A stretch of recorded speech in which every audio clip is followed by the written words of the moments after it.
నమస్తే, నా పేరు డాక్టర్ సుచిత. ఈరోజు మనం తెలుసుకునే టాపిక్ అసిడిటీ. నార్మల్గా చాలామందికి ఛాతీలో బాగా మంటలాగా అనిపించడము అండ్ పుల్లటి తేన్పులు గొంతులోకి వస్తూ ఉండడము, కడుపులో ఏం తినకపోయినా కూడా హెవీగా అనిపించడము, మోషన్ వెళ్ళేటప్పుడు మంటలాగా అనిపించడము, ఇవన్నీ కూడా అసిడిటీ ప్రాబ్లమ్స్. అండ్ కొంతమందికి అయితే అన్నం తినగానే 3-4 టైమ్స్ మోషన్ వెళ్ళాల్సి రావడం, దీన్ని ఇరిటబుల్ బవెల్ సిండ్రోమ్ అంటారు. ఇవన్నీ కూడా మన డైజెషన్ అనేది మంచిగా లేకపోవడం వల్ల, మన జీర్ణ వ్యవస్థ సరిగా లేకపోవడం వల్ల మనకు వచ్చేటువంటి ప్రాబ్లమ్స్.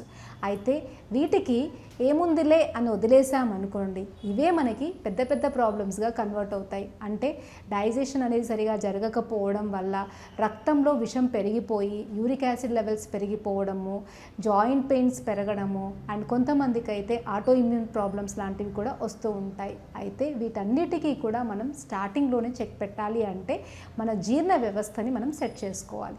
ఏం చేయాలి అంటే నార్మల్గా అన్నం తిన్న తర్వాత కొన్ని చిన్న టీ లాంటివి మనం తాగినట్టయితే సెట్ చేసుకోవచ్చు.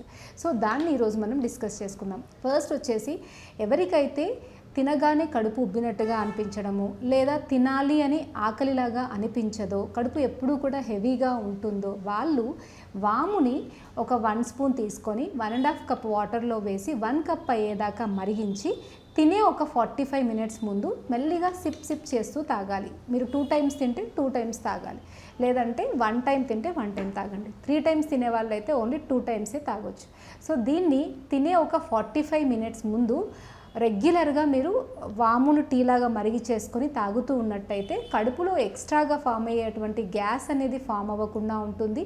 కింది నుండి వచ్చేటువంటి అపాన వాయువు అనేది చాలా వరకు కంట్రోల్ అవుతుంది. ఆకలి బాగా ఉంటుంది, తిన్నది కూడా మంచిగా డైజెస్ట్ అవుతుంది. చాలామందికి ఏంటి అంటే డైజెషన్ లోపల సరిగా జరగక అది పులిసిపోయి గ్యాస్ లాగా ఫామ్ అయిపోయి కింది నుండి స్మెల్తో కూడినటువంటి గ్యాసెస్ రావడము అండ్ బ్లోటింగ్ లాగా అనిపించడం అనేది ఉంటుంది. సో ఆ ప్రాబ్లం అనేది ఈ వాము కషాయం తాగడం వల్ల చాలా వరకు తగ్గుతుంది. ఒకవేళ మీకు ఈ వాము కషాయం తాగినా కూడా తగ్గలేదు అంటే ప్రాబ్లం ఇంకొంచెం ఎక్కువగా ఉంది అని అర్థం చేసుకోవాలి. అలాంటి వాళ్ళైతే నేను ఇప్పుడు ఒక 5 సబ్స్టాన్సెస్ చెప్తాను. వాటితో చేసుకున్నటువంటి పౌడర్ని వాటర్లో కలిపి తాగుతూ ఉన్నట్టయితే ఆ గ్యాస్ ప్రాబ్లం అనేది మీకు చాలా వరకు తగ్గుతుంది. పుల్లటి తేన్పులు అండ్ బ్లోటింగ్, చెస్ట్ హెవీగా అనిపించడము, ఇవన్నీ కూడా చాలా ఈజీగా తగ్గుతాయి. దానికి కావాల్సింది ఏంటి అంటే వాము, జీలకర్ర, సోంపు, హింగు, సైంధవ లవణం. సో వాము, జీలకర్ర, సోంపు ఈక్వల్గా తీసుకొని కొంచెం వేయించి పౌడర్ చేసి పెట్టుకోవాలి. ఇవి ఒకవేళ 25 గ్రామ్స్ తీసుకున్నట్టయితే రాక్ సాల్ట్ అనేది 10 గ్రామ్స్ తీసుకోవాలి, హింగు 5 గ్రామ్స్ తీసుకోవాలి. సో హింగుని కొంచెం నెయ్యి వేసి వేయించి పౌడర్ లాగా చేసి పెట్టుకోవాలి.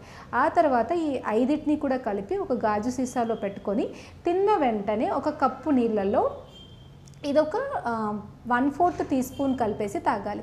చాలామందికి ఏం చెప్తామంటే తిన్న ఒక 45 మినిట్స్ తర్వాతనే ఇది తాగమని. ఎందుకంటే నార్మల్గా మనం ఫుడ్ తీసుకున్న ఒక 45 మినిట్స్ వరకు కూడా ఎటువంటి లిక్విడ్స్ని ఎక్కువగా తీసుకోవద్దు. మామూలుగా కొంచెం మనం తినేటప్పుడు కొంచెంగా వాటర్ మాత్రమే తీసుకోవాలి.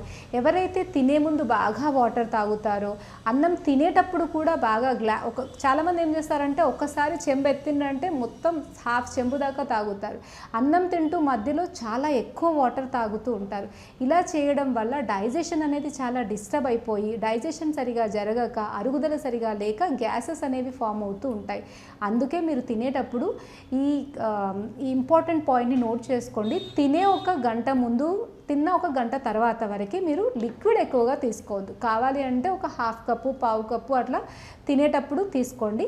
ఆ తర్వాత మీరు ఒక 45 మినిట్స్, మినిమం 45 మినిట్స్ ఆగిన తర్వాతనే లిక్విడ్ అనేది తీసుకోవాలి. ఇంకొకటి ఏంటి అంటే తిన్న తర్వాత ఒక 45 మినిట్స్ తర్వాత ఈ పౌడర్ని మీరు హాట్ వాటర్లో కలిపి, కొంచెం ల్యూక్వామ్ వాటర్లో కలిపినా సరిపోతుంది. ఆ ల్యూక్వామ్ వాటర్లో కలిపి తీసుకుంటూ ఉన్నట్టయితే గ్యాస్, ఉదర సంబంధ సమస్యలు, త్రేన్పులు, చెస్ట్ హెవీనెస్, డిస్కంఫర్ట్, ఇవన్నీ చాలా ఈజీగా తగ్గిపోతాయి. చాలామంది పొద్దున్న లేవగానే ప్యాంటప్రోజోలో, రాబిప్రజోలో ఇలా యాంటాసిడ్ ట్యాబ్లెట్స్ అనేవి సంవత్సరాల తరబడి వాడుతూ ఉంటారు. ఏమిటంటే మాకు గ్యాస్ ట్యాబ్లెట్ వేసుకోకపోతే అసలు నీరసంగా అనిపిస్తుంది, డైజెషన్ సరిగా అవ్వదు, అందుకే వేసుకుంటాము, ఇదేం ప్రాబ్లం అవ్వదులే అని అంటూ ఉంటారు. కానీ ఈ ప్రాబ్లమ్స్ వేసుకోవడం వల్ల చాలామందికి న్యూరలాజికల్ ప్రాబ్లమ్స్ అనేవి వస్తూ ఉంటాయి. లైక్ అల్జీమర్స్, డిమెన్షియా, నరాలకి సంబంధించిన ప్రాబ్లమ్స్ అనేవి చాలామంది ఈ ట్యాబ్లెట్స్ వేసుకున్న వాళ్ళు ఫేస్ అవుతూ ఉంటారు. అందుకే ఇలాంటి యాంటాసిడ్ ట్యాబ్లెట్స్ వేసుకోకుండా మీరు టైంకి తినడము అండ్ ఇంతకుముందు నేను చెప్పినటువంటి కొన్ని రకాల కషాయాలు తాగడము అనేది మీరు ఫాలో అయినట్టయితే ఇలాంటి ట్యాబ్లెట్స్ అనేవి వేసుకోకుండానే మీరు డైజెషన్ని మంచిగా సెట్ చేసుకోవచ్చు.